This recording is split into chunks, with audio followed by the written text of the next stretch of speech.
Hello, and welcome to BrettCasts Gaming Talk.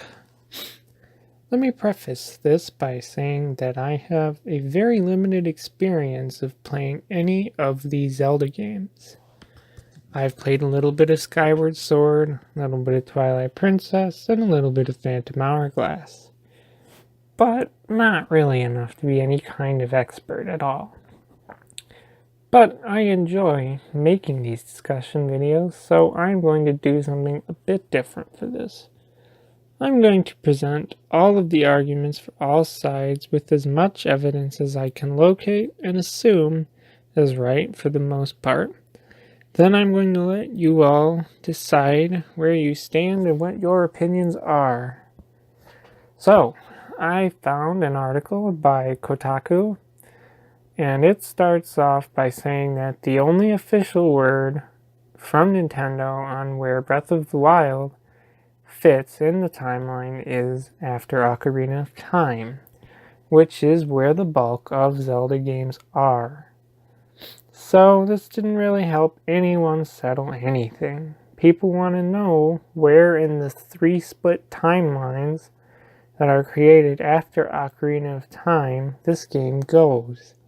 First theory that has the most evidence is that Breath of the Wild is in the same timeline as Wind Waker. The first piece is the appearance of Koroks, which is a race only in Wind Waker, and this is the same for the human hybrid race known as the Rito.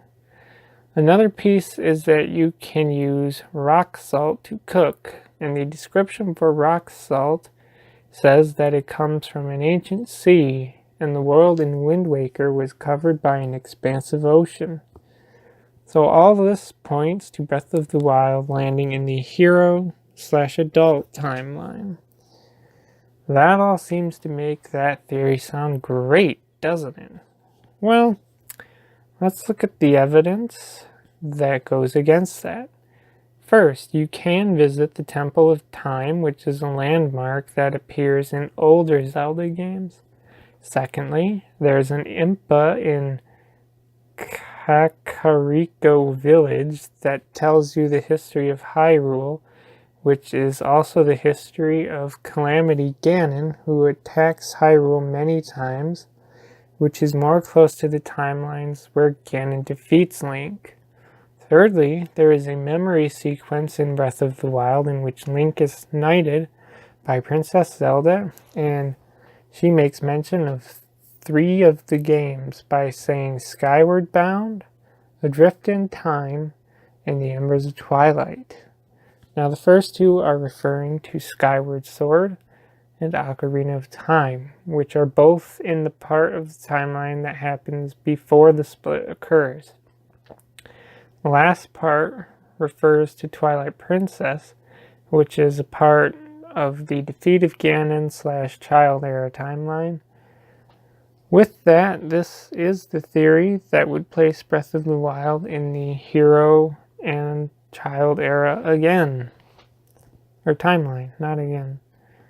If you ask me, it seems that one thing that all these theories can agree upon is that Breath of the Wild is in the Hero timeline.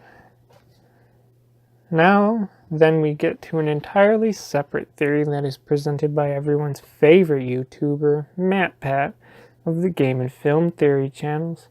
I will state that I do enjoy these channels and watch them whenever there's a video that interests me.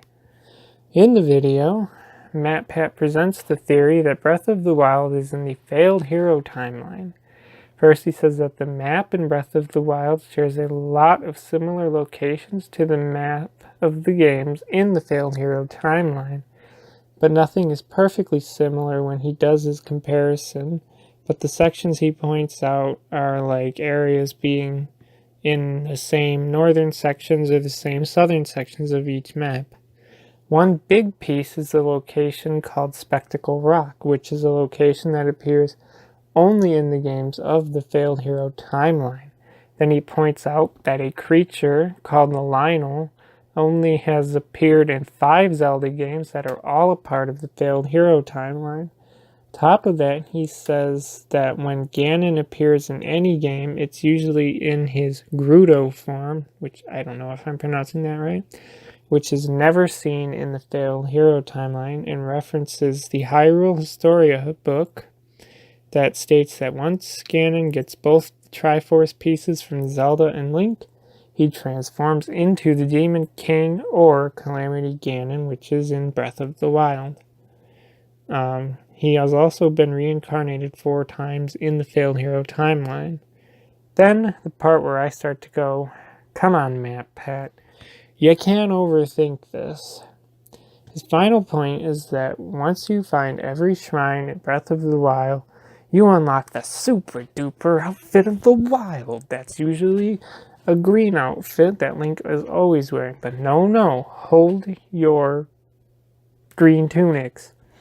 He points out that the Hat of the Wild, or whatever it's called, has a yellow stripe, and all the images of Link in the Failed Hero timeline also has the yellow stripe on the hat. So with all this, MatPat concludes that Breath of the Wild takes place in the Failed Hero timeline. So there's all the arguments and points with enough evidence to be their own theories.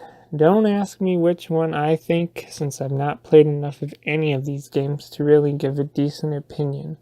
Though I don't really see the Failed Hero timeline theory that MatPat presents holding up that well compared to the other two.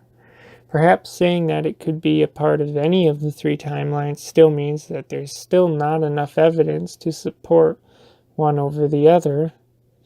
But that's all I have to say here. I encourage you to leave a comment below to tell me what you think of all this. And as always, thanks for listening, and goodbye.